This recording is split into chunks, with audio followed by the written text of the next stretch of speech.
ايه احسن حوض نعمله في المطبخ ويستحمل معانا؟ اول واحد تبعدي عنه السيراميك. ليه؟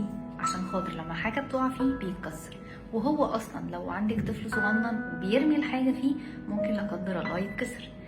تاني نوع الالوان اللي هو الاسود، ابعدي عنه عشان بيتغير شويه. ابعدي عامه عن الاحواض الجرانيت اللي هي بتبقى من فوق طبقتها خشنه شويه.